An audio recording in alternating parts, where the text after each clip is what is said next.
Good evening and welcome to the Cover One Buffalo / Greg Tompsett Sports Show here on this Wednesday nights. I know it's been a weird couple days for Bills fans, and obviously, uh, kind of trying to bounce back from the loss. Hopefully, a lot of you guys got to check out the film room that Eric and Anthony just wrapped up, kind of taking you through how and why what happened. But tonight, I am going to be walking people through a quick salary cap update. We will be doing our full kind of staff wide salary cap spectacular extravaganza coming up in a couple weeks here, where we'll go through some of the things I talk about tonight, but all kinds of other options and different things and get ideas from other guys across the Cover One staff and get their suggestions and ideas of what we want to do. As Titan here said, I kind of joked about retiring on the post game show, but I normally do take a break. I normally do need a minute, just kind of decompress, get away from football for a minute, and had planned to do that. And plan to do that long enough for Aaron and his family to make plans tonight to be able to do something different. So as I changed my mind, he told me I was a jerk because they already made plans. I said, oh, well, fine. I'll talk about the salary cap instead. So obviously, I've been getting a lot of questions about this. A lot of folks are very, very interested in what is going on with the Bills salary cap. They're, excuse me, they're talked about by a fair amount of different national folks because of the salary cap position that they're in, and it's not great. We'll get into it in a minute, but there's plenty of options, and I'll show you how quickly they can work through that.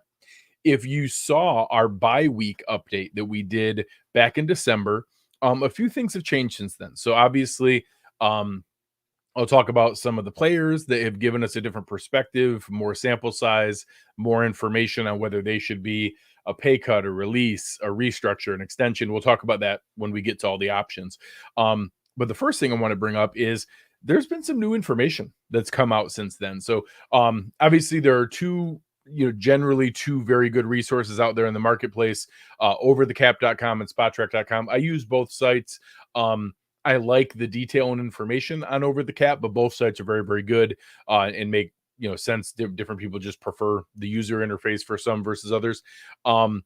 Jason Fitzgerald, who's the leader at Over the Cap, wrote a pretty good explanation here about some of the changes. And I was of the same mindset that Jason was, that a lot of the things that were said, there would be kind of a catch-up period from the COVID year, and that we would see some of the new TV money and things push in, and we would get up to, I projected 250. He had 255 million as the salary cap.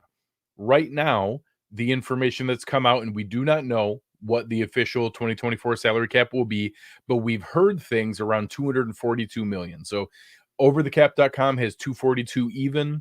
SpotTrack is estimating 242.5.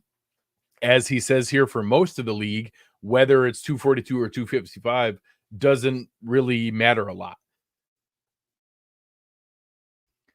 The reason is because most of them have plenty of cap room, and you can, be flexible and shuffle things around however you want. However, he does reference teams like the Saints, Chargers, Bills, and Dolphins. It does make it a little bit harder because you were already in a pinch needing to make moves, and now all of a sudden you have even less space to be able to work with. So as we go into the Bills options for things, you'll be able to go onto their sites and play around. You can do, for cuts, and it'll show you what the dead money is. So money, cash, we've already paid the player. Again, for anyone who wants to sign up for our Cover One Pass, I did a salary cap 101 series that walks through all the terms and different things so you understand what everything means.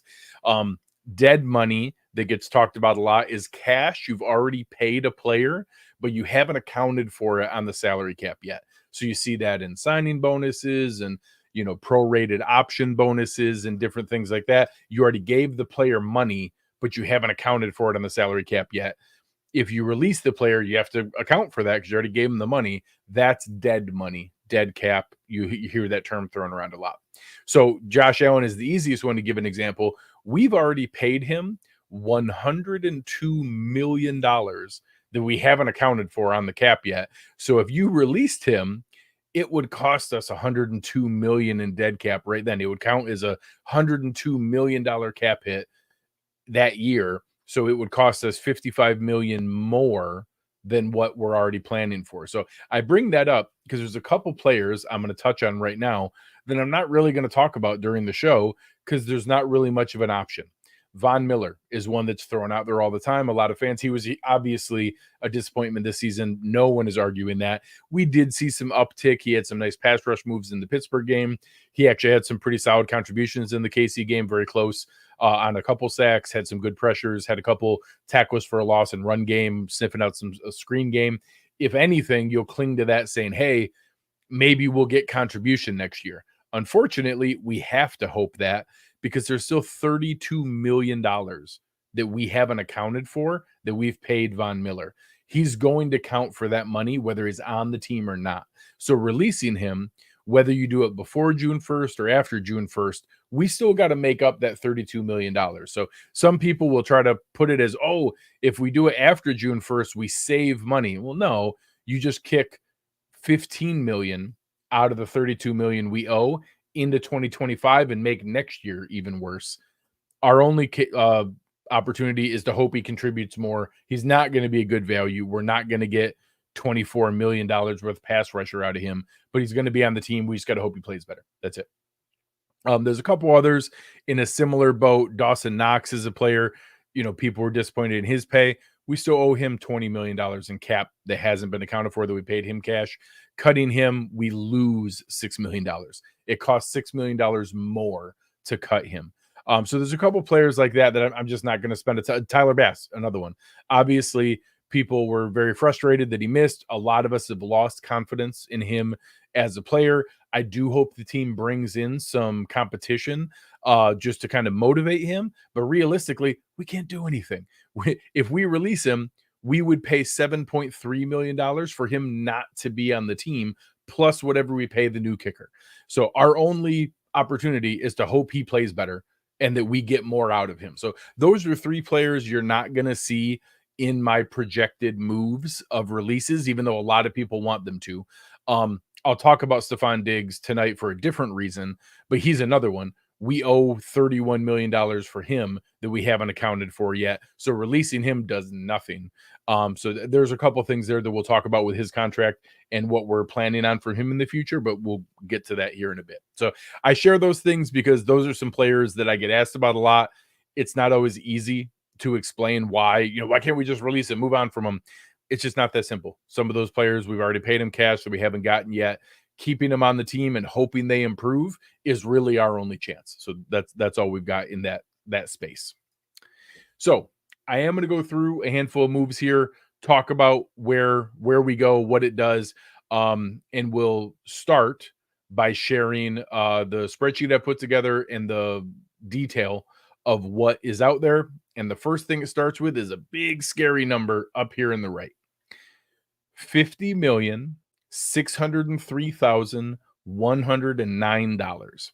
That's how far right now, if the new NFL league year started, that's how far over the salary cap we would be if things started right now. Obviously, that's not going to happen. Every team has to be under the salary cap. You don't have the option of staying over the cap. You have to be able to make maneuvers to be able to get yourself into space. So right now, with the projected $242 million cap here, Jeffrey was asking, how are you projecting? I think I thought it was going to come in higher because I had the same perception Jason did it over the cap. I expected it to go higher than what it is. Right now, we've heard $242 million. We'll see. When that number becomes official, everybody will know, and then I'll adjust my spreadsheet as to what it is. I'm going based on the current projection of $242 million. That puts the Bills, unfortunately, at $50 million over the cap. So $292 million in change. That's where the Bills are right now. So we're going to start at the top. I have some base salary restructures. Again, a restructure is where you take, if someone has a $20 million salary, you could take 19 million of it, turn it into a signing bonus and spread it out over 5 years to where you're only accounting for 20% of that in this first year. Keep the usually 1 million. Sometimes it's 1.1, 1.2, 1.3 million, depending on how long the player has been in the league, but roughly a $1 million base salary, and spread the rest of the money out over time. So the first name you're going to see on here is Joshua Patrick Allen. Josh Allen, we talked about him. Obviously, there's no risk of him not being on the team. There will come a time where we do have to kind of take our medicine. We've restructured Josh multiple times already in the first couple years of his extension. Unfortunately, we don't have a choice right now. We have to restructure him because he's like half of the money by himself, and there literally are not enough other pieces to put together. You'll see by the end, you couldn't really do it without him. I do think we're going to have to take our medicine with Josh and not restructure for one of the years. Maybe we don't restructure and we give him kind of the pay raise bump that KC just did with Patrick Mahomes to make sure he's up there with the other guys making 55 million or so like everybody else. That will come in the next year or two. Maybe that's the year we don't do a restructure, but giving him new money lets us play around with it a little bit. It isn't going to be this year. No matter what, we have to be able to make that move because it's such a large portion of the cap. So we'll see where that goes. The second one is a big number. I have Stefon Diggs being restructured. I'll show you at the end what it would look like if we remove that. There are a lot of people, and I won't lie, there's a case to be made that maybe we shouldn't restructure Stefon Diggs. Right now, you'll see as I go through the numbers, those two together, that 36 million that they create, we need that money. Last year at this time, I had a same show. I went through some of the different pieces. The Bills were 16 million and change projected to be over the cap. Right now, we're 50 million over the cap. That is a $34 million difference between last year and this year. Brandon Beane talked about it in his end of season press conference. Everyone made contracts and structured things not knowing the pandemic would exist and not knowing what it would do to revenues and all the different projections for money. And then all of a sudden it happened. Now you're in this position. So there is a possibility you could hold the line and not do anything with Stefon Diggs if you thought you were going to move on from him next year. He's still got 4 years left on his contract. If you thought you were going to move on from Stefon Diggs next year, there's nothing you could do this year. It is what it is this year. In theory, you could hold the line and not do this. It gets tight. You wouldn't be able to do any other moves. It's the same reason we're not doing anything with Von Miller. We need to keep the option to cut him next year. Next year, we can cut Von Miller. We can't this year. But next year we could because we're not going to mess with his contract or do anything. Dawson Knox, in a year or two, we'd have the option not to do anything. I don't think that we're going to be in a position to cut Stefon Diggs next year. I just don't think that's going to be the case. Because of that, since we're not going to cut him, in my estimation, I'm comfortable doing a restructure to create the 13 million in cap space we need to function as a team. So I'll show you at the end what it would look like without it. It is possible. It's tighter. There would be no Leonard Floyd contract this year. There would be no Connor McGovern contract this year, but you could function. You could run as a team and not do a Stefon Diggs contract. So that's what you need to decide is if you want the flexibility to add one or two mid-level pieces.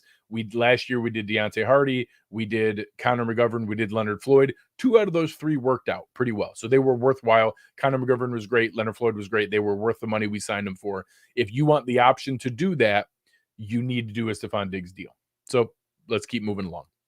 The next 2 are pretty easy ones. These are guys we signed last year. There's no risk that we're going to move on from them. They're young players. They're going to be here for multiple years in the future. Those 2 together, it's over $7 million. Ed Oliver and Connor McGovern, both of them played and either met or exceeded their contract. I think they both played more than the money they were worth. If you look, Ed Oliver was paid as the 11th to 15th highest paid defensive tackle by some estimate. There's some guys listed as defensive end because they play in a 3-4 that are really D tackles. I think he was actually closer to the 16th to 18th highest paid D tackle. He played better than that. He was much better than the 16th to 18th best or the 11th best defensive tackle. Connor McGovern was paid like the 35th highest paid guard. He was better than that. I thought they both did well. Those are the kind of guys that are easy base salary restructures. They're young, healthy players. That's an easy $7 million we create there. Now we get past that and we get into 3 players that I have projected for extensions. These are 3 players that all performed very, very well. No one is going to argue. Dawkins probably had the best season of his career. Taron Johnson was literally voted to the All-Pro team, second team All-Pro. Rasul Douglas was even better than we saw coming in as a trade candidate. All 3 of them are under contract for this year. They're not free agents. We don't have to worry about it. But each of them are going into the last year of their deal. When you're going into the last year of your deal, that's an easy year to do an extension. We've seen this previously with Mitch Morse. We've seen it previously with Micah Hyde. We've seen it previously with Jordan Poyer, where when they get into the last year of their deal, we do a short extension after that. We kick some of that money down the line and we make them cheaper for this year. All 3 of these guys are not only coming into the last year of their deal, they're not, in my opinion, they're not near the end either. Each of them have 2, 3, 4, Taron probably more than that, years to come in the future where this isn't going to be the last year they're performing well. Dawkins is playing like a good left tackle, not elite, but good. Rasul Douglas was playing, as Jason here said, Douglas was such a good fit for this team. Would love to extend him. He's perfect. He's going to be great. We'll see who he plays opposite of. I think there's some discussion there. But he's going to be one of our starting cornerbacks next year. The good news is he's already under contract. It's like $9.9 million. I'll give him 2 more years at that money, and we'll be able to reduce that cap hit down by giving him a signing bonus, make him cheaper, help it out. Those are 3 numbers that I think are very, very easy. I don't think any Bills fan is looking to get rid of these guys, and extending them, we can create up to $18.6 million. Some of that's not perfect, depending on how big of a signing bonus you give them or if they get a raise. Taron Johnson's probably the biggest one. He was playing on a deal that was a pretty good deal for us. He probably deserves a raise. That number could go up. So maybe this is only 3.5 or 4 million in savings, not 4.7. There's still savings to be had. We can reduce it. So again, those are all ones that I think are very, very likely. I don't know that we're going to do all 7 of them, but I think it's pretty likely if we do them, boom, we get to $11.3 million right off the bat. That's going above, making up for the 50 plus an extra 11. So those ones together are almost $62 million in cap space. That gets us to functional franchise space. So just doing those, we now get to, we can sign our draft picks, we can fill out the roster with at least minimum level players. A lot last year, he gave out all those $1.77 million deals because they were below the comp pick formula. Maybe we need that again, depending on where Gabe Davis goes, where AJ Epinesa goes, where Leonard Floyd goes. We'll see where those guys go. We'll have more of those $1.5, $1.77 million deals. That gets us down there. We can now function as a franchise. We can work that out. The next group I have bucketed together as releases or pay cuts. Some of them, I'm going to tell you, I'm pretty sure they're going to be released. But there's actually most of the guys on the list, I think, are roster caliber positions, or roster caliber guys. They're going to be on an NFL roster somewhere. Someone's going to sign them. They probably aren't worth as much as we're paying them, but the Bills also have some leverage to be able to say, hey, we don't think you're going to get this much money on the open market, and we could release you and save this money, but we don't really want to release you. We'd like you to be on the team. Why don't you give us a little bit of the money back? We'll take a little bit and convert it over into a not likely to be earned incentive, but if you play well, you could achieve it and earn that incentive. It could be if the Bills go to the Super Bowl, that'd be one that you could put out there. Anyone you give an AFC Championship game or Super Bowl incentive, if we get there, they'll earn the money, but we don't have to count it against the cap because we didn't achieve that this year. FYI, if you weren't aware, the Bills didn't go to the AFC Championship game, the Super Bowl. So if you missed that's just an update for you. Doing that, you will have the chance now to hide some money where the player can have an opportunity to earn it back, but it doesn't count against the cap. So I'm going to go through some. I have them in decreasing order of likelihood, of staying on the team. So the first one, Sam Martin, I think it's going to be a release. Maybe you invite him back to camp. Maybe they draft a guy and they invite him back to camp. He started out the year really rough. He actually had a very good ending to the year, of course, until he hurt his hamstring and then was terrible in the playoff game. He had moments where he was exceptional, and really, really good. Some moments in the Miami game that he was a reason that we won that game. He was a genuine contributor to that game and some others during the year. I assume we're going to get a cheaper guy or a draft pick, and that maybe he's invited to camp, but that's easy money. $1.3 million in savings is too easy to do. Maybe they invite Matt Araiza back. I know a lot of people have brought that up. I think he's a perfect example of now there's more information available, and lots of people, I acknowledge myself, kind of reacted to the initial reports that were out there. I think it's possible he's invited back to camp. We'll see. I think he gets a chance in the NFL somewhere. We'll see if it's with Buffalo. The next one is my borderline of pay cut versus release, and it's Siran Neal. So each of these, the number I put for Sam Martin is I'm assuming we release him and we get the full amount. Each of the remaining guys, I've estimated kind of a halfway point between how much we would save releasing him versus the leverage that would give, and what we could then project. Hey, if you give us back part of that money, we'll keep you for half of the savings. So I basically took most of the rest of the guys and cut the number in half, that if they agree to come halfway between what we'd save if we release them versus what they still make, they would stay on the team. So Siran Neal's my first one at a $2 million pay cut. If they release him, it's almost $3 million in savings if we release him. So I think he's borderline. I don't know that he played at we're paying him like an elite special teams player. We're paying him like Matthew Slater got paid for the Patriots. I think he's good. I think he's fine. I don't think he played in the elite level to be paid at one of the highest paid special teams player in the league.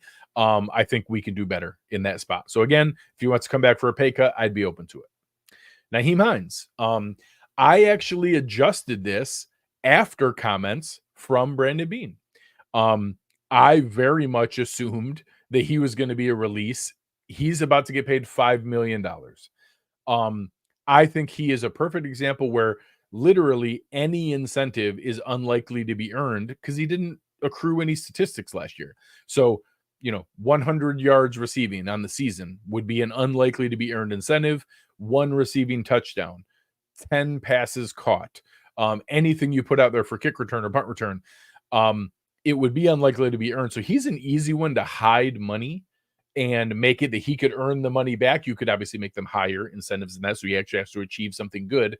But Brandon Beane talked about him as though he's going to be back in some capacity. I do not expect it to be a $5 million backup running back. I do expect him to take a pay cut, but we'll see what that number is. I projected it at $3.5 million. You knock his base down to $1.5 million, and you put unlikely to be earned incentives out there where he could earn half the money back, and he could make it where he could earn $3-4 million if he has a really good season. And if he does, God bless him. If he has a great season, he deserves some more money. But right now, I had that as a release. I expect that to be a pay cut, and that he'll be back at a cheaper number. And as Bill's Electric brings up here, he's a perfect example where he doesn't have any leverage in this situation. And this is the cruel, cold business element of a human game. He tore his ACL. He's coming back from injury. No one is going to pay him $5 million. So if they invite him back at a lower number, what's he going to do? Say, no, he could, and just say, hey, I want to, and he would probably have to sign for the minimum with someone else. So he may do that just on principle and just be offended that they asked him for more money back. I don't expect that to be the case. I expect him to be back, and I expect it to be at a lower number. Next one, Deonte Harty. This one I'm torn on.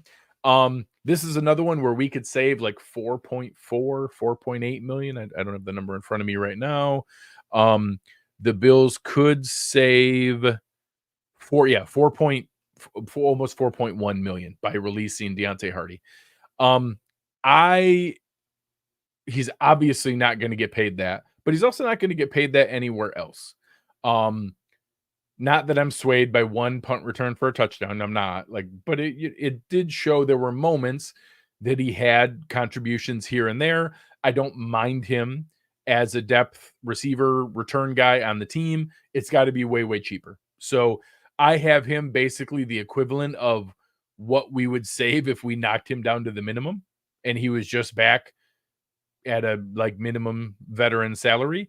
And you could add some incentives so he could earn a little bit of money back. But I'm assuming that he's there. Here, Adam Ritter bringing up KJ Hamler is absolutely going to be competing with Deonte Harty. They're pretty similar guys who have struggled to stay healthy on the field, guys who had moments coming out. Hardy's done more in the NFL. He had an all-pro season as a returner. Hamler hasn't done much in the NFL, but a lot of people liked him coming out of Penn State. And he is absolutely the kind of guy who will be competing with them. And I expect them to also be competing probably with our 4th round pick as a second. I think we'll draft 2 receivers this year. And the second pick will probably be part of that too. We'll see where that goes. We'll see what that does. Just like Justin Shorter will be competing with that spot for Siran Neal. So we'll see where that one goes. I won't be shocked if he's released. It could just save the full money and release him and let him go and figure it out later. If he's back, it will be at a reduced number. Those 4 are the most likely to me, and the tipping point of I could see him back, but I think it's 50-50 or greater, or the team has a lot of leverage to be able to bring them back. At a lower number, they don't have all that much leverage in the marketplace to push back. They pretty much have to take what they get offered, or else they'll just have to go fight for a roster spot somewhere else. The next group gets into some veterans who have more value on the team, have a greater role in the locker room, but also probably have more value in the marketplace and have a little bit more leverage to push back with the team, or at least to negotiate. The first one is Mitch Morse. We've already done this once with Mitch Morse. We've gone to him and kind of threatened to release him and got him to do a restructure and a pay cut. If we release him, it could save $8 million. To be completely honest, I kind of think that's what it would cost to replace him. He's better than Ryan Bates. I think Ryan Bates would be okay stepping for him. Maybe that's one of the moves we have to make, that we have to just go from Mitch Morse to Ryan Bates and save the $8 million and move on. And that's just what we got to do. I kind of took his number even a little bit above half and said, hey, if you give us a little bit of the money back, we want to run this back. He did mention if the team wants him back, he wants to come back again. He's under contract for 1 more year. I don't think you extend him. I don't think you do any restructure to spread any money out. I think you just ask him for a little bit of a pay cut and say, hey, we can't quite pay you that much. It's almost 11 million he would count. If you knock that down to 8 million-ish, we'd love to have you back and to run this back one more time and see if we can go win ourselves a championship. We'll see. I'm torn. I don't know if we would get it, but I put it on here because I think it's possible that we could see that number. I think it's more likely he would have a pay cut or just stay as is than be released, but I'm not naive. It's obviously possible that they would release him and just save the money. I don't think that's the way they're going to go, but I won't try to pretend that it's not possible. It is possible. The next one, Tre White. Tre White's a tough one. Beloved in the locker room. You can tell every time Sean McDermott talks about him how much he loves Tre White. It was his first draft pick. He's been an all-pro for the team. The locker room loves him. He counts $16 million against the salary cap this year. It's not Dawson Knox or Von Miller level of bad value, but it's very unlikely we're going to get a $16 million player for him. Unfortunately, no matter what, if we release him, he still counts $10 million against the cap. So we would be paying $10 million for him not to be on the team on the salary cap. The $6 million you could save, I think it would cost that much to replace him as a contributing, still very likely starting caliber corner. We'll see. I don't see him as a player that they would just kick to the curb as he's going through his rehab from an Achilles. I do think he's a guy that they could have a difficult conversation with and say that they need to convert some of that into not likely to be earned incentives based on snap count, just based on, hey, if you're out there and playing the snaps as the starting corner and you've recovered and you're ready to go, you'll earn all this money back. And if it's Rasul Douglas on this side and Tre White on that side, that'll be the best starting corner duo we've had since like back with freaking Nate Clements and Antonio Winfield and guys like that. It will be the best combo we've had in a long, long time. Also, Christian Benford played pretty well. And that's not even counting anything from Kaiir Elam. So I don't think we're going to re-sign Dane Jackson. I think he'll go and sign somewhere else, probably some Levi Wallace type deal with somebody else that he'll get a chance to start for another, probably struggling team. So we saw this year how important it is to have 3 or 4 outside corners. We also don't even have a backup nickel. We saw the pain of that. We need to draft and develop or have one of these guys learn how to play nickel. And a couple of guys here asking, can he play safety? I'm not sure which guy Dwight's talking about because I think you can ask that about multiple guys. I don't know if the Bills are going to move Tre White or Christian Benford or Kaiir Elam to safety. It's way, way easier to say that than it is to do it. Micah Hyde did move from corner to safety. He was a nickel corner in Green Bay, and we moved him to safety. That certainly went pretty well. I don't know that Tre or Kaiir Elam have the run support ability to tackle, but I'll say, if there's plenty of guys in the chat here talking about tackling ability, what is the first thing you think of with Micah Hyde? Is Micah Hyde the first thing you think of, his robust tackling ability? Like, he's fine, but that's not like his strength either. His strength is as a great center fielder and the ability to read defenses and make plays in pass protection. I don't think that's dramatically different than what we see with Tre White, Christian Benford, Kaiir Elam. If one of them were to move to safety, we know it was openly talked about with Christian Benford. I think he probably played a little too well at corner to now move, but there's also a possibility that they say, hey, if Tre White comes back and Rasul Douglas is back, we need to figure out a way to get our 5 best guys on the field. And one of those 5 best guys is Christian Benford. We got to move him to get him on the field and be able to figure out a way to make this work. So I don't know where that's going to go. I don't personally see it with Tre White or Kaiir Elam moving to safety, but crazier things have happened. They talked about it with Benford. He also played well at corner. If they release Tre White, it would be because they believe Christian Benford can be that starting safety opposite of him. So we'll see where that goes. Jeffrey, I'm mad at you. You're asking that question because you didn't watch the beginning of the show. So now you have to log off because you're not allowed to watch anymore. We already talked about why we're extending Rasul Douglas because he's fantastic.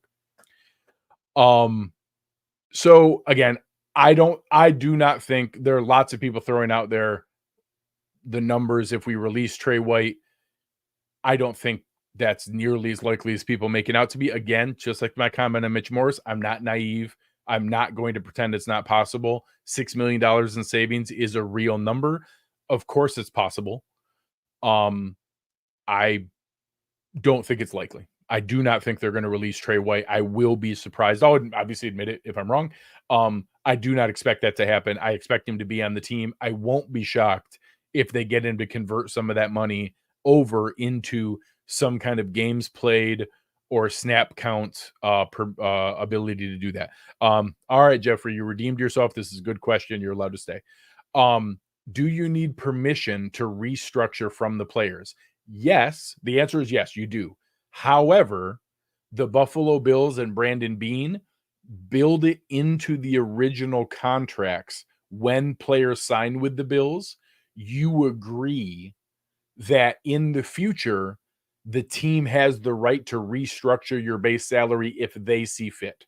So for other teams that don't do that, they have to go to their players to ask them, hey, would you mind restructuring? They never mind. They're just getting a check up front for game checks down the line. Everybody will take free money now rather than getting it later. Anybody who invests money will tell you money now is worth more than money later. You can invest it now and make more money on your money.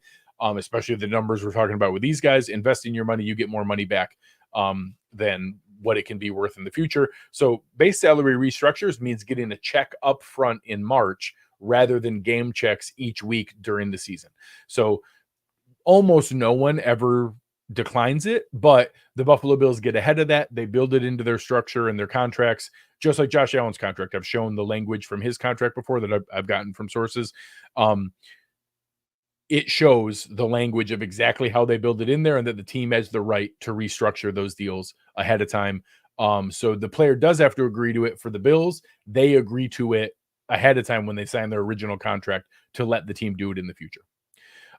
Steve asking here, can they release Tre White while he's injured? That would absolutely be a part of it. If they were, it would be an injury settlement. There's lots of other things in play here. That all the more reason why it's not nearly as simple as the people saying, oh, they should release him. So it would not happen for a while. If they did it, it would be after he passed physical, different pieces like that. All the more reason why I don't anticipate that happening. Back to our list. Another one here, the last one I have is Jordan Poyer. Obviously everybody saw the letter from Amanda Hyde, Micah Hyde's wife. It certainly read to me like a preemptive retirement announcement. So everybody saw Micah Hyde last year go out with the neck injury and have to have the spinal fusion injury. When he had the stinger in the game earlier this year, and everyone saw that panicked, frightened, like leg kicking reaction when he had the stinger, he didn't know it was a stinger. He thought it was something serious. He was fearing in that moment. I'm putting words in his mouth. It's not fair, but I'm going to project what I saw. I saw a man who was worried he just permanently injured his neck or paralyzed himself or impacted his life in the future. That was the kind of reaction, because he was afraid that's what just happened. He came back and played because he's a tough son of a gun. I think that caused some very real conversations at home. They had those conversations and talked about it openly beforehand. I am going to project that Micah Hyde is retiring. Jordan Poyer is under contract. I think Jordan had some moments. He signed at a very reasonable deal. They may not approach him at all because it's already pretty reasonable and pretty cheap. I think there's a chance that they move on. We just talked about the guys they would be considering moving to safety do not have the tackling or ability in the box of what Jordan did. I know he had some moments playing as a dime linebacker. He's also like 190, 195 pounds. I don't know that he could play every single snap at linebacker in the NFL. I'm torn. I don't for sure know where I fall on this one. My gut is they do nothing and he's back as is. I won't be shocked if his own pride, he's not interested in a pay cut, and that if they approach him, he would ask for his release. So I have a feeling this number would actually be the full savings, that if they released him, it's like 5.7 million. And if he stays on the team, it stays as is, and that there's not really much of a chance of in the middle for the salary cap. But I listed it here just as a point of reference that it's possible. Those ones together now put us up to 30 million. I actually think this 30 million number is accurate, because I think there's most of these I cut in half, and I have Sam Martin being released, and I have all the rest of them staying on the team at a pay cut. Any of them that get released, this number just about doubles for most of these guys down here at more than, for Morse, it more than doubles. Tre and Poyer, I did about half.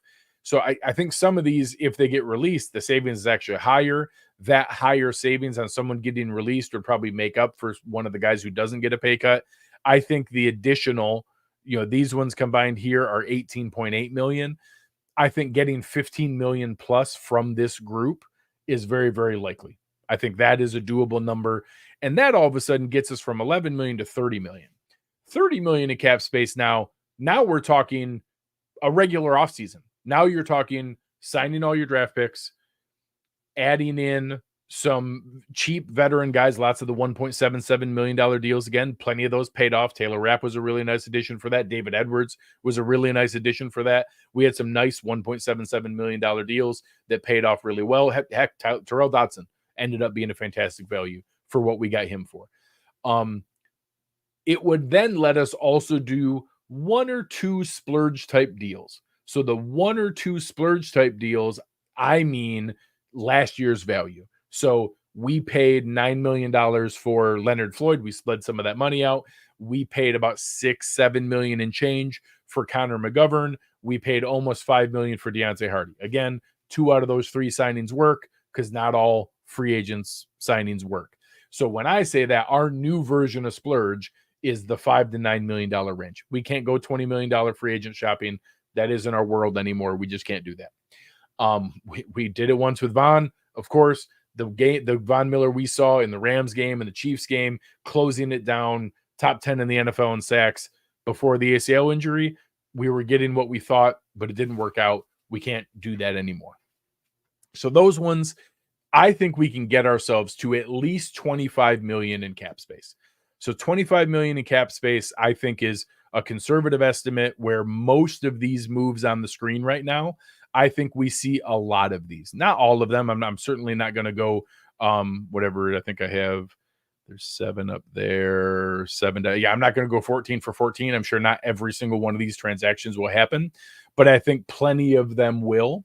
And I show this because there's a possibility if we did almost all the other 13 of these, you could, in theory, not kick anything down the road with Stefon Diggs, leave yourself the option to be able to move on from him next year. There's nothing you could do to move on from him this year, but it's in theory, you could move on from him next year.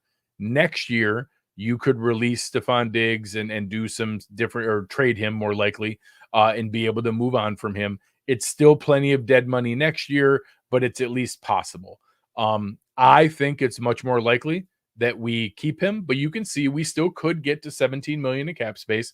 You need most of that. Signing your draft picks, having in-season money for the IR moves, you need almost like $10 million for that to work. So leaving $7 million in cap space, there is not enough money to do much of anything. That's just minimum guys and small, low-level value signing. So if you don't do a Stefon Diggs base salary restructure, you wouldn't be able to sign anyone for more than like $3 million. That means no Daquan Jones extension, no AJ Epinesa extension, no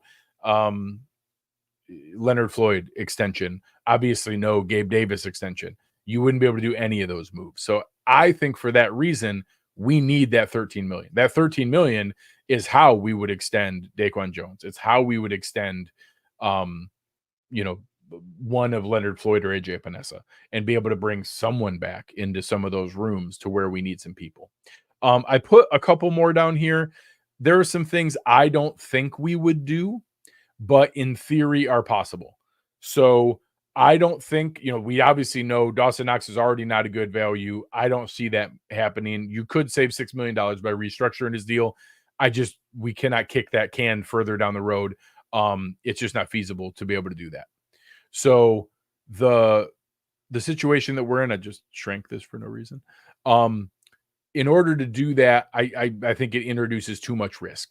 So the same idea. I love Matt Milano. I fully expect him to come back fully healthy. He's also going to be 30. I don't know that I want to kick his contract down the road further. I won't be upset if they do because Matt's awesome and I'm happy to have him on the team. So it's $2.4 million. If they want to save that money, I won't freak out. The same thing. Ryan Bates has been a nice luxury. He didn't even need to play this year because all of our linemen started every single game. Most of the time that doesn't happen. You also can't release him either, because he has guaranteed money on his contract because of the structure that was made by the Bears when we matched his offer. I also don't want to restructure it and kick more of it down the road. But in theory, those 3 are $10.6 million more in cap space you could create for 3 guys that I'm confident are going to be on the roster this year and probably the year after. So those are all some numbers that in theory you could do. I don't think they will, but it's more money available if you wanted to. So looking at this group, I think there's 17 moves on the screen here. I think we see quite a few of these. I think we see the vast majority of them, to be completely honest. But it won't be all 17. Even the ones I put up here that are likely, maybe we don't get an extension done with everybody. These restructures, I will be shocked if those 4 don't happen. I think absolutely those 4 and the 43 million in cap space they create we need that money. We absolutely need that to happen. The same thing, whether these guys are released or take pay cuts, I don't think more than 1 or 2 of these guys are back on the team at the same salary they were. I think it's possible 5 or 6 of these 7 guys are back on the roster again. They're not going to be at the same money that they're getting paid now. So we will see some savings from this group as well. I don't know if it's going to be the full 18.8 million I projected here. That number can be higher if we release more of them, especially if we released a Mitch Morse or a Tre White. Those are bigger numbers. If we release Nyheim Hines or Deonte Harty, they're bigger numbers. So we'll see. I kind of met in the middle and compromised on those ones. But that shows you the combinations we could make. Again, there's some restructures I don't think we're going to do, but it's possible. All told, if more of these were releases and the full numbers, I could get this number up to like 45, 46 million in cap space. It's not going to happen. They're not going to flip every switch and pull every lever of what they could do. But it shows you that even though there's a very scary starting point at $50 million right here, it's very, very doable to get us into operational mode where we can, again, we're not going to splurge. It's going to be just like last year. Lots of $1.7 million signings, 1 or 2 guys that are making $3, $4, $5, $6 million. We will sign a few free agents, but it's just not going to be that much. It's not going to be that much into what they're doing. So as I get ready to wrap up here, anybody who has any questions, I'll try to kick around a couple before we wrap up. So get your questions in the chat. I will go in there. The first one I see here from Titan is, will we bring back Leonard Floyd? I will say, I think my opinion has changed a little bit. I think I'm torn on, there was this point where I would have said, absolutely, yes, he played fantastic. I think he faded a little bit down the stretch. So now I think the number matters. I think that the amount of money he's looking for matters. We saw Jadeveon Clowney was out there for a long time. He signed for less than Leonard Floyd did, and he had as good or arguably a better season. I think it was way better, but I think it was pretty similar, and some would probably argue a better season. But the Dolphins waited, and they got Melvin Ingram, and Melvin Ingram didn't do nearly as much as what Leonard Floyd did. Justin Houston signed in Carolina. He didn't do nearly what Leonard Floyd did. So Floyd has some leverage, and Floyd has probably more value on the market than if we lowball him and ask for it to be back. So I'm going to say it is right there at 50-50 to be able to be back. We'll see where that goes. Working my way back up here. Dano asking, how does it work if they retire? The word retire does not exist in the NFL CBA. So in salary cap space, retire is not a thing. You either get released or you keep playing. That's it. So if you guys remember back to Eric Wood's press conference that got botched, it's because he was about to announce his retirement, and his agent and the NFL Players Association told him, you can't say that. You have to make the team release you, or else you forfeit your guaranteed money. So you don't retire, you get released. So that's why guys retire afterwards when they've already been on the market and not being paid. Retiring doesn't help anybody in cap space. It just forces the team to release you to be able to go that route. So trades, the difference in trades with cap space is if you have guaranteed salary, it goes with. So if you traded a guy, but if you've already paid people bonuses, you already paid them that money, it doesn't really help. So a good example would be a guy like Dawson Knox. If for some reason we got someone to trade for Dawson Knox, it does account for like half of his money, but I don't know that somebody else wants to pay him as a $14 million a year tight end. So I doubt someone's going to trade for that, but in theory, you could do that and it would save us some money to go that route. Kevin here, this is a really common one. What happens if a team is not under the cap when the season starts? They can't be. You can't function unless you're under the salary cap. And it's not when the season starts, it's when the league year starts. So when you see those numbers of what teams would be over the salary cap, they never are actually over the salary cap. Every single team is under the salary cap every single moment because you can't process transactions unless you're under the salary cap. You can't claim players off waivers. You can't call people up from your practice squad. You can't sign street free agents to fill in. There was actually a moment last year in week 17 or week 18 where the Giants were so close to going over that they played a game with like 52 men on their roster. They didn't even have a 53rd guy because they would have gone over and they couldn't do it. So all the things you see of the Saints always looking way over the Browns, the Dolphins, the Bills, that is what they would be if the league year started now. All of them will do what I just did, what I'm showing you on the screen here, all the spreadsheets. They'll make all the moves to be under, because otherwise you're not allowed to make draft picks and you're not allowed to do those things. In theory, there are fines and penalties and forfeit of draft picks and fines that would be levied against you. It just hasn't really ever happened. There have been like minor mistakes that people got like penalized for, but no one's ever been like, screw it, we'll be 50 million over the cap space, over the salary cap. What are you going to do? You could not function as a franchise. You wouldn't be allowed to make any draft picks. You wouldn't be allowed to even sign enough players to get back to the minimum. You couldn't fill a practice squad. You couldn't function as a franchise. You have to be under the salary cap, and every single team is every single year. Will the McGovern contract be the best type of deal we could offer in free agency? Yes. That is a very, very good comp. That is a very, very good example of the kind of deal at the high end of what we could do this year. We signed Connor McGovern to a 3-year, $22.35 million deal. We had about $10 million of it guaranteed, and he got about $7.5 million per year.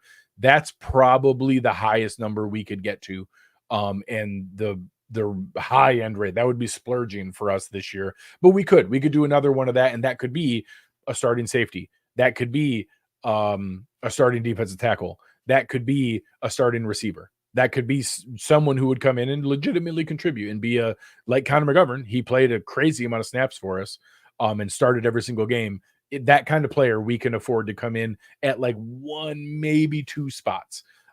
So his number is a good example. We paid him $7.5 million a year. He counted as about $4 million as a cap hit.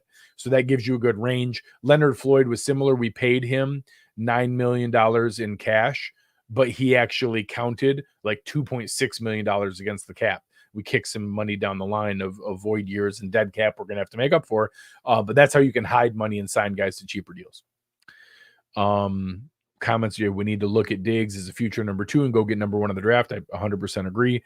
Zach here, what are the odds that Bean actually uses all 10 draft picks? I feel the minimum you should have is 8 to do a mini reset to reduce money for the future.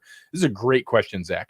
So history tells us it is a pretty low likelihood he's going to use all 10 picks because he trades up every year. I think there's going to be not only the back of his mind, but people in our front office, Terrence Gray and other, Brian Gain, really smart guys in our front office who are going to be telling him, hey, we need to bring in 10 cheap contracts. Our scouts love this draft class. They're really, really excited about the guys we have.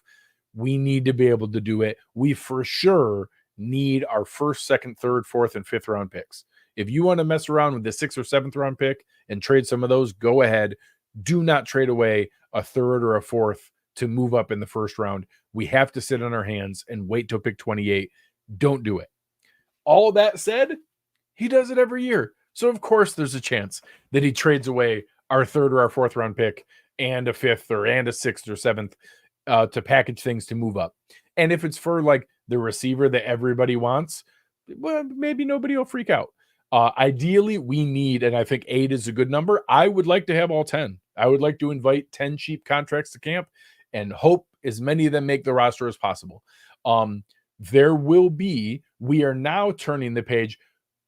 The last couple of years, we've had one of the hardest rosters to make in the NFL, where we just did not, we had like really good guys getting cut and just not like no undrafted free agents. None of our 6th and 7th round picks could even make the roster. This year, there'll be more openings. We're not going to be able to sign as many like luxury backup guys and high paid special teams guys. We're going to have to let Tyler Medikevich walk. We're going to very likely could cut Siran Neal. We're going to need other guys to step up in those spots. So that's one where I think we could see a bit more movement happen from where that goes. Working through a couple more here. When's Bean hiring you? I'm very expensive, so we'll see. We'll negotiate. If he makes a good offer, I'll consider it. Chris, I love Chris Janke. He's a great follow on Twitter. He has an encyclopedic memory of the Bills practice squads and training camp invites and all kinds of guys out there. Chris is a great guy. If a player gets a pay cut, and then gets cut during training camp, do the Bills still get the full cap savings after cutting him in training camp? It depends on the structure. So we've seen it a couple different ways. Sometimes guys just have to take a haircut, and it's just a reduction in the amount of salary they could earn.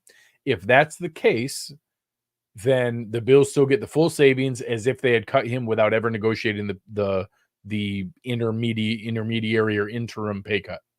However, a lot of times there's a trade-off where, hey, you have to take a pay cut, but we will guarantee the new reduced amount. So you're going to get this amount and you're going to make the team, or you're going to get that amount of money even if you don't make the team.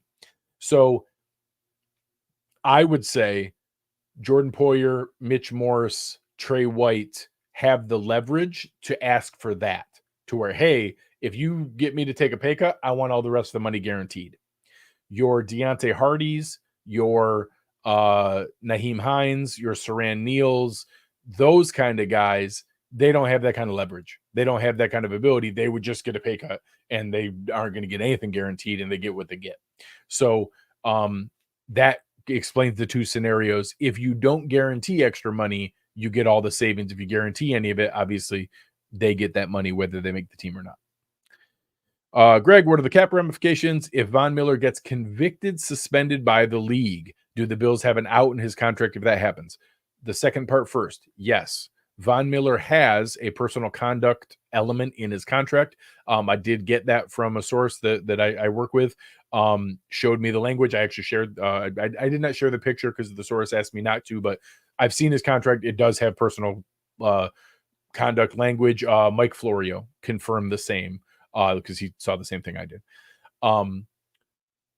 However, that only matters if the NFL suspends him. The NFL has stated they will not put him on the commissioner's exempt list unless charges are brought.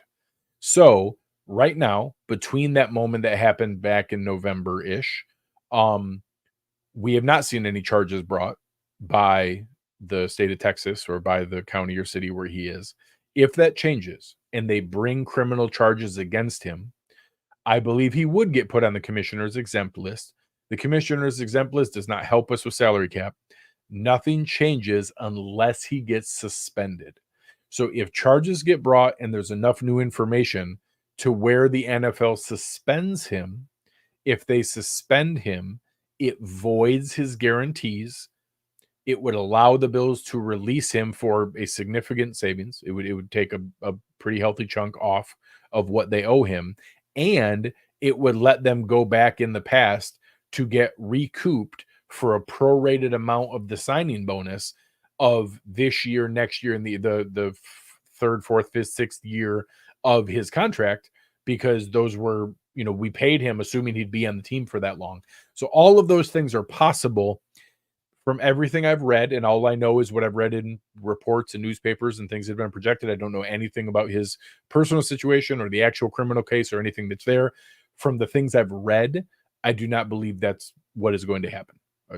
From everything that his girlfriend, I believe is the relationship, his girlfriend and the mother of his upcoming child, what she has recanted on her initial claims and stated that things were overblown. That does not remove the charges. Texas has a law where the victim cannot recant on that because obviously many people are threatened or financially coerced into recanting their statements. So the district attorney and the police and then the people involved, they decide whether the evidence decides whether charges will be brought. Everything I've read to this point does not lead me to believe that will be the case. But if that does happen and they find that a crime was committed and that he is charged with that crime, and the NFL, because of him being charged with that crime suspends him, yes, the Bills would be able to take much more aggressive action than what they're able to now, and would be able to release him. Jeff, how does an incentive count differently against the cap versus salary? So there are two kinds of incentives. There are likely to be earned incentives and not likely to be earned incentives. The super simple way to think of them is, did the player do that thing last year? So Josh Allen just had 40 touchdowns again. He's had 40 touchdowns every year for the past 4 years. Only player in the NFL history to do that. If you built an incentive next year that paid Josh extra money, if he got 40 touchdowns, it would be likely to be earned because he just did it. So if he just did it, the NFL considers it likely to be earned. If it's likely to be earned, you have to count it against the salary cap now. If he then doesn't achieve it, you get a coupon back. You get some money back. So the Bills will probably get some incentive money back on someone like Matt Milano, who probably had some incentives in his deal. He got hurt so early, he didn't achieve any of those incentives. They'll probably get a little bit of money back on things that were counting there. The opposite, if you have an incentive for something that of what a player did last year, but didn't do last year and did this year. So people know that there was an incentive in the last game of the season if Leonard Floyd got 1.5 sacks, because the Bills built an incentive into his contract if he got to 12 sacks. So he was at 10.5. If he got to 12, he would have earned like a $2 million bonus. So that was a not likely to be earned incentive because he didn't have 12 last year. He had 9.5 last year, or 10.5. I don't remember which one. So he achieved that level again, but he did not get to 12. So we didn't have to pay that. If we did, we weren't accounting for that. It would have been $2 million more on the salary cap because it was not likely to be earned. So we didn't plan for it. So that's how that works. There's two buckets. You plan for the ones that are likely. You wait and see if they achieve it on the ones that are not likely. If they're planned for, they count just like salary does right now, and you get it back if they don't get it. If they're not likely, you don't count for it, and you have to pay it if they get it, and you deal with it after the season to figure out the plus and minus. Every team has incentives, plus and minuses. They figure it out at the end of the year and net that out. Charles here asking 10 draft picks to sign. We need $2 million. That's roughly the estimate. We're going to be drafting in the low end of the first round again. So our first round pick will probably be like 2.5 to 2.8 million. Our second round pick will be like 1.5 million. So we have to pay them the difference above the minimum salary because we already will be counting like a $1 million guy there. So someone who makes 2.5 million, that's an extra 1.5. The guy who makes like the second round pick, if he gets 1.5 million, that's an extra 0.5, an extra 500,000. Those two together, that's like 2 million. Once you get to like the third round and on, those draft picks get paid as much or less than the bottom end of the minimum roster guys that we're already counting. So whether it's, I'm trying to think, the Cam Lewises of the world, or the Alec Andersons of the world, or some new 6th round pick, they make the same amount of money. You don't need extra money. So people look and say, oh my gosh, 10 draft picks. Those 10 draft picks are going to be paid $12 million. We need $12 million in cap space.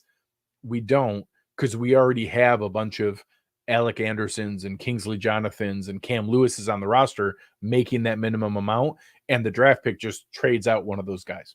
So my estimate, it's a little bit higher than 2 million. It's probably closer to 2.5 million, 2.3 million. But we'll see depending on how many draft picks Brandon Beane keeps. If he moves up, when you move up, it costs more. So when we traded up for Dalton Kincaid, not only did it cost trading away the 4th round pick we traded, we also paid more for him because his contract as the 23rd pick was higher than what his contract would have been if we stayed to the 25th pick or whatever we were last year. A couple more here before I run out of voice to talk tonight. Could Beane hold off on the Diggs restructure and pull that lever later if needed? Yes. So we could wait and not do anything with Steph Diggs and see if a good value presents itself in free agency or a trade or whatever. And then decide, hey, we really want to sign that guy. Let's now restructure Stefon Diggs. So that's a good point by Chris. We do see that sometimes. They could leave one or two of those restructures in their back pocket and then do it during the season. If we saw a Rasul Douglas like opportunity to trade for somebody in season and needed to create cap space in the year, they could do that. They could pull that lever and create some space to do it then. Diggs is a pretty big one, so that 13 million is a big number. But they could set it up to wait, and if they don't see the right value in free agency and they decide they're going to hold the line anyways, and we're going to do all value level guys and no big signings, they could do that. They could figure that out, and they could do that. Dylan, how much do you think AJ Epinesa will command in free agency? Could we really realistically afford to have him back? Some of these, same thing with Daquan Jones. I'm going to save some of that for our free agency shows coming up. I'm going to tell you, I think AJ Epinesa is going to get paid too much, and we're not going to be able to afford him. I think he's going to sign with, I don't know, Atlanta or Arizona or some team like that, and he's going to get like 3 years, 24 million, like 8 million plus per year with a pretty good amount guaranteed, and we're not going to be able to hide a lot of that money. And I don't know if we're going to be able to afford him. I kind of hope we do. I thought he really blossomed in this fourth and final season. He was a good contributor. I think he's going to get paid too much. Daquan Jones, on the other hand, I do think we can get back. I think the injury is going to help us because it kind of hid him. People are going to have questions. They're not going to remember that he was like a freaking all-pro for the first 3 or 4 games before he got hurt. I think we're going to have him back. I think we're going to have like a premium draft pick at D-tackle too. One of the top 3-round picks, I think, will be a D-tackle, and that would be a great pairing in my head. So I know a lot of people like that big monster from Texas, Sweat. Can you imagine having like Daquan Jones and like 6'4", 360 pounds worth of whatever that guy – somebody in the chat will yell at me and tell me what his name is, but his first name Sweat, or his last name Sweat. Dylan, we're all focused on the 24 salary cap and how it's tight, but is there a path where we can be in a much better spot in 25 and 26? Yeah, we're going to be fine. So some of those things that Jason from Over the Cap and myself project are coming. Like the new TV money is going to help the salary cap explode and really jump by much bigger numbers going forward.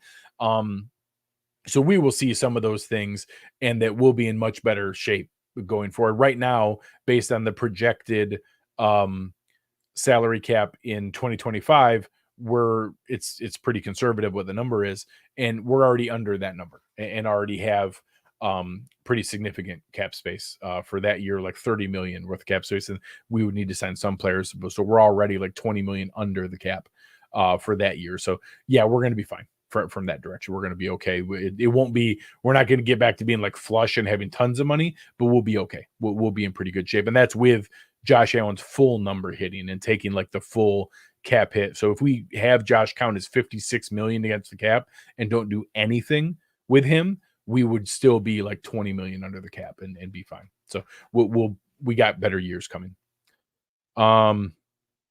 What's the banana stand, coupons, or levers? I think you have it in the right order. I like a good coupon, but the banana stand's undefeated. You always have to go with the banana stand. And Fernando, obviously, for anybody who hasn't checked out Fernando's show, obviously a great fan from down south of the equator, down there, checking us out all the time. Is very, very good with his content. Say it's not ideal to move any of the picks between rounds 2 to 5, but how about moving next year's first to trade up and get our new potential number 1 is with like the Stefon Diggs or the Sammy Watkins trade. So there are 2 ends of this. So this is obviously a phenomenal wide receiver draft. There are some people who think there could be like 10 first-round caliber wide receivers. It won't be that many, but there's some really, really good ones.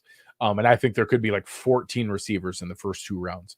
So one, obviously Marvin Harrison Jr. and Neighbors and Odunze are awesome and really, really good. They're probably going to be like top 6 to 8 round guys. Also, remember Justin Jefferson was a late first round pick. T. Higgins was the first pick of the second round. We just saw Tank Dell and Puka Nacua go in the 3rd and the 5th round. You don't have to trade up to get good receivers. And if this is a really, really stacked wide receiver class, look at all the guys contributing in Green Bay, with between Christian Watson and Jaden Reed and Romeo Dobbs and all the guys they made investments in. I would rather go that route. Sit on your hands. Don't let yourself trade up. Pick the best guy. Maybe it's Troy Franklin. Maybe it's Xavier Leggetti. Maybe it's Xavier Worthy. There's some really good guys. Someone's going to be there at pick 28. Pick the best guy that's there and then take another one in the third or the fifth round or third or the fourth round. Because there'll be another really good guy there too. So pick a couple, hope you hit and they contribute.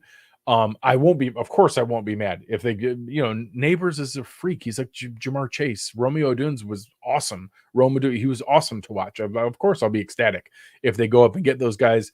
I don't like trading away future first round picks. But if they get an awesome player, I'm going to celebrate. And I'll worry about that next year. I'll figure that out later on. I don't think that's how it's going to work, but that's there. And Chris, good suggestion here, Greg. You may want to explain the top 51 in the offseason for people who don't know. So once the season starts, your salary cap is the guys on the roster. You got 53 guys on the roster. You got to figure it out. You pay for that. You pay for the guys that you bring up from the practice squad. If you release them, you street signings, you get whoever you pay, you have in the roster, you got to pay them. And every dollar of that counts against salary cap. Between the first day of the league year and cut down day and the roster starting, teams have 90 guys on their roster. Well, you can't pay for all 90. So the NFL uses what they call the rule of 51 or the top 51 rule, where you pay for the 51 most expensive guys on your roster. They do that because they know you're going to keep some of your cheaper draft picks and that some of the more expensive guys won't make the roster. So they don't need to count 53 and you'll be fine if they just estimated it at 51.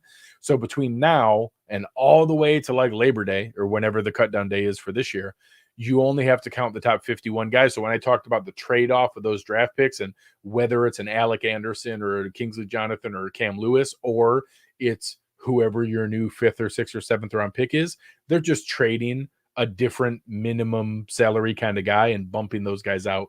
That's why the bottom guys don't matter as much until it comes to who makes the roster. So good suggestion there from Chris. All right, guys, this was a ton of fun. I really, really appreciate it. Help us out, as Eric says here, press that like button. I do this work for you guys. If anybody wants to get a last screenshot or any of the pieces here, this is where that sheet is. And I'm going to be using that for what I have for the team. Those are the numbers that I project, especially these top moves right here. These are the ones that I expect to really be the ones that we see. I have 14 on the screen here right now. If we did all of them, we'd go from 50 million down to 30. I explained some different pieces about how we don't, most of these are pay cuts. We could say more by releasing the player, but that's how we could go from 50 million over the cap to $30 million in cap space pretty reasonably and pretty quickly. So we'll see. I think that we will get to the $25 million number before free agency starts. I think that we'll get to that range and be able to have a normal offseason. We're not going to be able to do big signings, but we're going to be able to function as a franchise and be able to make this work. So I appreciate you guys. Help me out. Press that like button. Leave me a comment on YouTube. Whatever you thought was my craziest idea and you think I'm an idiot, let me know that in the comments. Whatever your favorite move was or something I missed out on, something I forgot to do that you think I should have put in there, please be able to leave that in the comments. That really, really helps a lot with being able to go that route. Big shout out to my fantastic producer, Chris F., helping us out, bringing all your comments up and starring all the good questions. I appreciate you guys very, very much. I miss my partner in crime, Aaron Quinn. We will be back next week doing our kind of season recap show, giving out season awards, wrapping things up before we pivot and start looking into which players we think we should re-sign on the roster, priority free agents, all the different pieces that come up. So on behalf of everybody else here, thank you guys very, very much. It really, really means a lot. All the comments and activity and questions, checking out all the nerdy stuff that I do here and the way I try to explain it to everybody. I appreciate you, supporting us and giving us all of your time and energy here. But on behalf of Chris and on behalf of Aaron and everybody else at Cover One, you have been listening to the Greg Tompsett Sports Show, and we are out.